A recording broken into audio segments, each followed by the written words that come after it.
श्री स्वामी समर्थ। 25 जूनला अंगारक चतुर्थी आहे आणि गणपती भक्तांसाठी एक सुंदर पर्व काळ आहे। सर्व विघ्न हरणाऱ्या, सर्व अडथळे दूर करणाऱ्या, सर्व यश प्राप्ती करून देणाऱ्या या गणपती बाप्पाचा हा खास असा दिवस। पौराणिक कथेनुसार मंगळ देवांनी गणपती बाप्पांची आराधना केली, तपश्चर्या केली आणि बाप्पांचे वरदान त्यांना मिळाले की जर मंगळवारी चतुर्थी आली तर ती अंगारक चतुर्थी म्हणून ओळखली जाईल आणि पत्रिकेतील मंगळ ग्रहाची बलवत्ता या दिवशीच्या गणपती उपासनेने आपल्याला प्राप्त होणार आहे।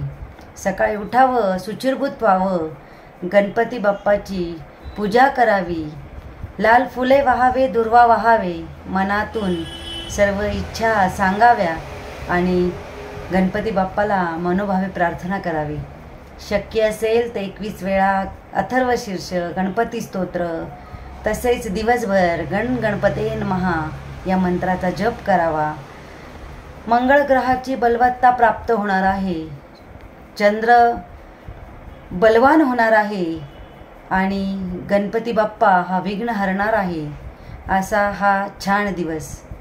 वर्षभर ज्यांना चतुर्थी ही व्रत करता येत नसेल, उपवास धरता येत नसेल, त्यांनी या एकाच दिवशी अंगारकी चतुर्थीला जर आपण हे व्रत धरलं, उपवास धरला तर पूर्ण वर्षभराचे फळ आपल्याला मिळतात।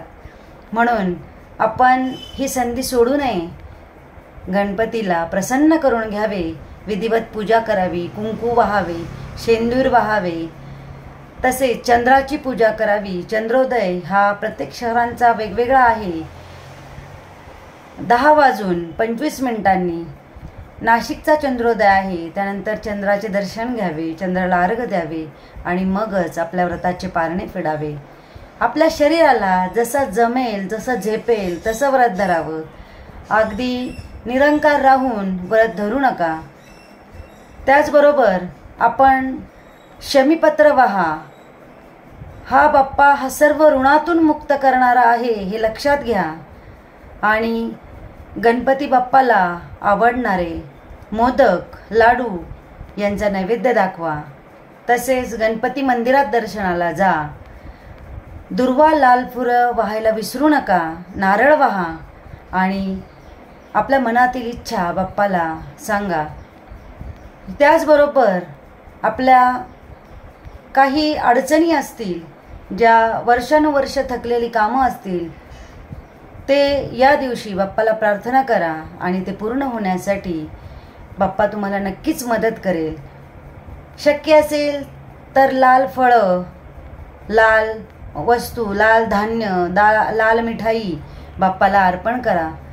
त्याचबरोबर आपण शक्य असेल तर लाल वस्त्र दान करा, लाल वस्त्र परिधान करा।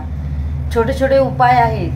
दुपारची जी 2:38 ते 3:39 हा जो पर्वकाळ आहे हा अतिशय चांगला आहे। या वेळेतही आपण गणपती बाप्पाचे शक्य असेल तर नामस्मरण करा आणि पूजा करा। फळ हे नक्की मिळेल। नेहा जोशी, दत्त अनघा वास्तुरी।